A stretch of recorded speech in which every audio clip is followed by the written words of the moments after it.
Football বিশ্বকাপে মেতে উঠতে যাচ্ছে সারা দুনিয়া।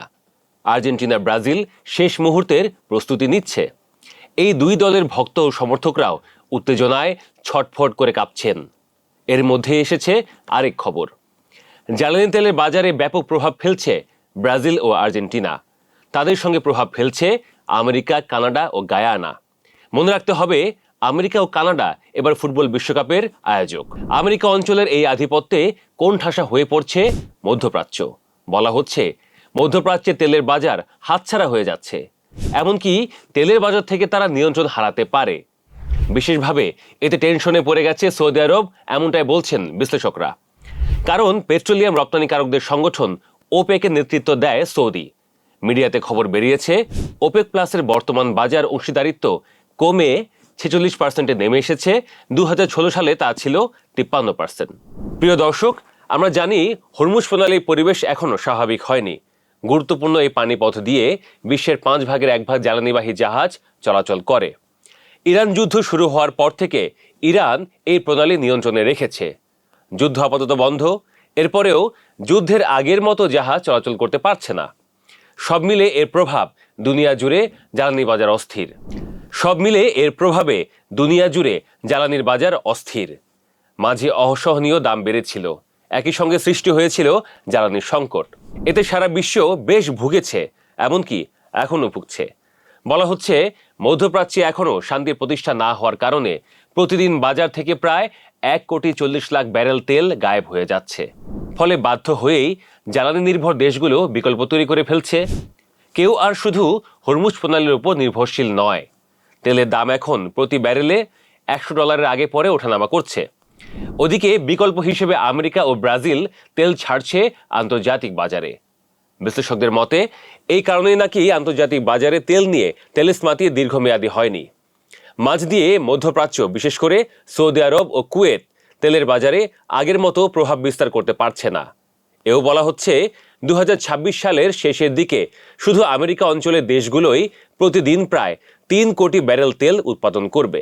আমেরিকা অঞ্চলে তেল উৎপাদনের এই অভূতপূর্ব জোয়ার কিন্তু হুট করে হয়নি। মজার বিষয় হচ্ছে, এর পেছনে নাকি খোদ ওপেকই দায়ী। বছরের পর বছর ধরে ওপেকের অঘোষিত নেতা সৌদি আরব এবং তার সহযোগীরা বেশি দাম ধরে রাখতে তেলের উৎপাদন সীমিত রেখেছিল।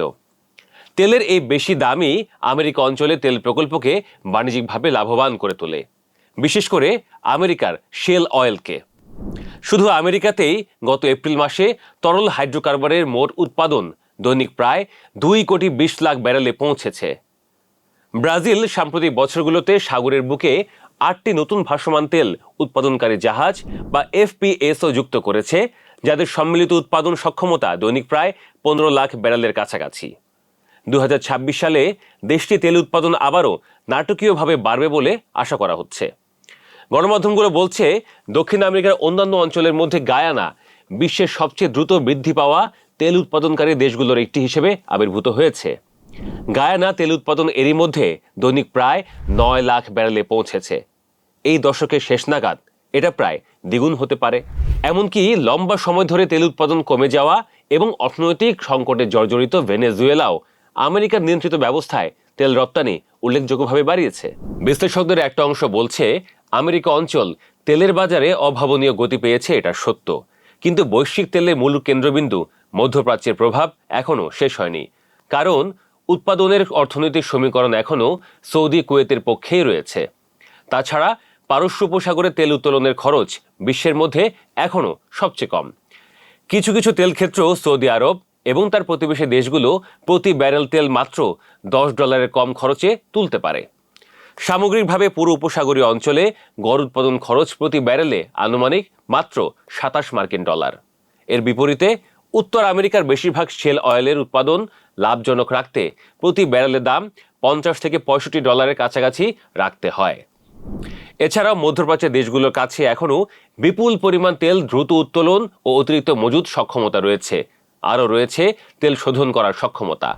এটা যে কোনো বড় বৈশ্বিক ঘাটতি মেটাতে সক্ষম।